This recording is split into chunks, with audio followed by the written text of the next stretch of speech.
name is Jean Nicole Rivers, and I'm the founder of Simply Stylus, and I'm also the author of 2 psychological thriller novels, Blackwater Tales, The Secret Keepers, and Blackwater Tales, The Unwanted. Today we're going to be talking about editing, final edits, finally. So congrats, you have completed your rewrites, and now it's time for editing. You are in the home stretch, and technically you are editing as you are rewriting, and rewriting is a form of editing. So once you've completed rewriting, you are usually in the final stages of editing, which is proofreading. So let's just circle back. But the first question that I always hear is, do I really need an editor? Can't I edit it myself? Yes, of course you can edit your book yourself, but you do need a professional editor. While I'm not the grammar police at all, I can say that if you have a book that is riddled with grammatical errors, it's a distraction for the reader, and anything that takes your reader out of the story is a no-no. So let's talk about the different types of edits.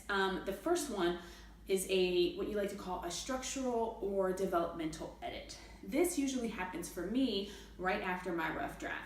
Basically, this is where your editor is going to let you know whether or not your story makes sense overall.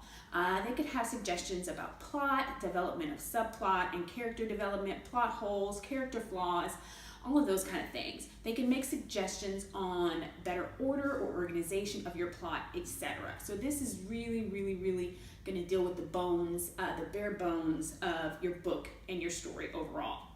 The next is what I like to call a framing edit. This usually happens for me right after my very first rewrite. I spend a lot of time on my first rewrite after I get that developmental edit back from my editor.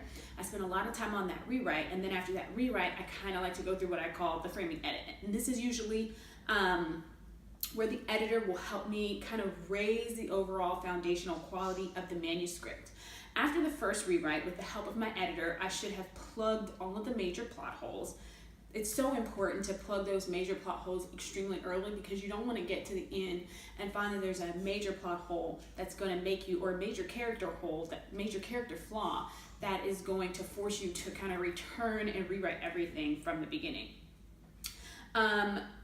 Now we just want to make sure that all of the events and scenes are clear in their purpose, and the transitions between those events and scenes are seamless.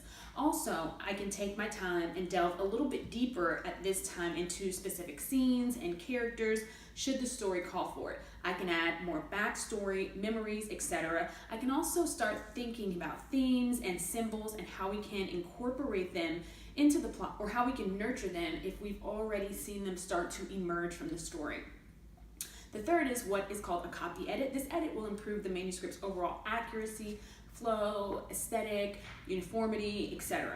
This is where we are really starting to what I like to call pretty up the manuscript.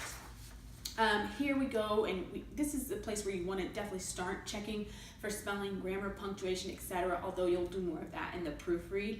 We can also start to incorporate some fun literary techniques, flowery language, anything like that. A reader wants to read your book for the plot, but the work that you put in at this phase of editing and rewriting is what will make them love your book. Last, we want to make sure that everything that we have written is accurate. So this is the point where we want to start fact checking and cross-referencing as necessary. And then, of course, finally is your proofreading. Here is where your editor is going to go over everything with a fine-tooth comb and make sure that everything is perfect. And it will absolutely never be perfect, by the way. We're going to pay special attention to spelling, grammar, overused words, things like that. After each of these rewrites, before you send your manuscript off to your editor, I suggest that you print your manuscript out and read it out loud. This is a form of self-editing that I like to do.